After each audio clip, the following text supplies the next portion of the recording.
Today I'm going to be persuading you to support the idea that vaccinating children on time is the best way to protect them and others. The first main point is that the vaccinations help protect them as well as other children specifically, but also elderly as well as other people who have allergies to vaccinations or other sensitivities or illnesses such as cancer.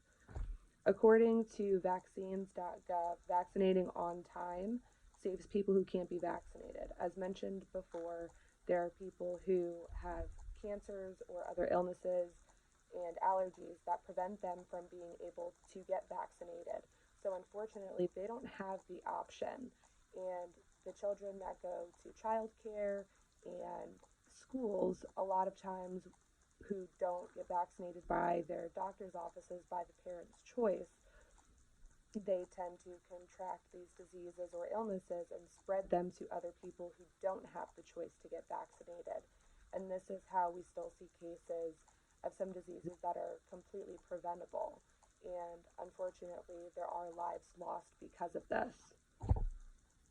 The next thing is there are some parents who are torn between vaccinating altogether or not vaccinating at all. So what they'll do is they'll actually delay vaccinations so that they aren't putting all of these vaccinations and immunizations in their children at one time.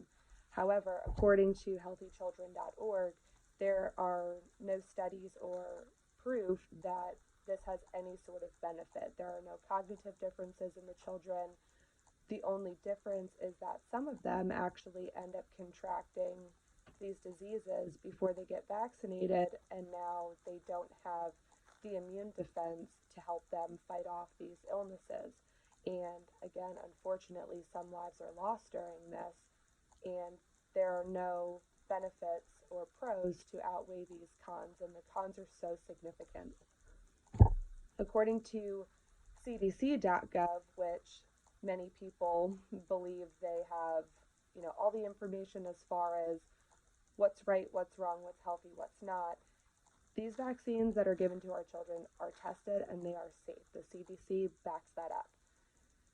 As mentioned before, also, some parents who choose not to vaccinate at all suffer the same consequences as parents who don't vaccinate on time. They delay them. So what happens is they contract these diseases and illnesses and then rush to the hospital and hope to get treatment for their sick children when all they had to do was vaccinate in the first place. And when they contracted the disease or the illness, they would have had the opportunity to have the immune system to fight these off. The next thing I want to cover is how there are such significant decreases in these diseases due to immunizations and vaccinations.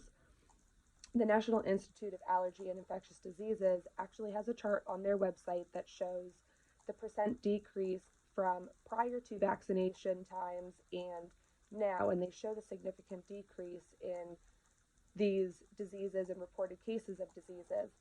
Polio and smallpox, 100% gone because of these vaccinations. Measles, 99.9% down, and we actually saw, I'm sure most of you saw, there was a measles outbreak, and this was from non-vaccinating parents. And the mumps are down 98.7%. Of course, nothing can stop everything, but a lot of these vaccines can. And smallpox and polio are two examples of diseases being 100% gone, and this is because of vaccinations. Without these vaccinations, there were plenty of cases. The last thing I want to cover is probably the most controversial topic of all of this, and that is vaccines and autism. And there have been a lot of reports and studies and such done that try to link vaccines and autism. The main vaccine that they focus on is the MMR, which is measles, mumps, and rubella, and that is one of the vaccines that babies get. And owls.org, they have done studies that prove, and this is in multiple countries, multiple races, multiple genders, etc., etc., they have proved that there are no increase in cases of autism after the MMR vaccine.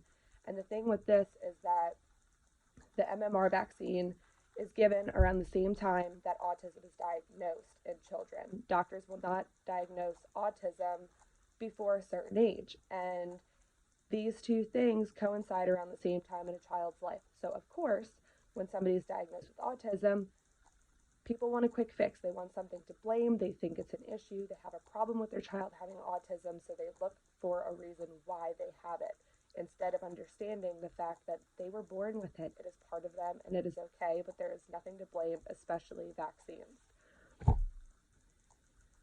After understanding that protecting themselves, protecting others, there's no long-term benefits and no link to autism, I hope you understand now that vaccinating your children on time is the best way to keep everybody safe.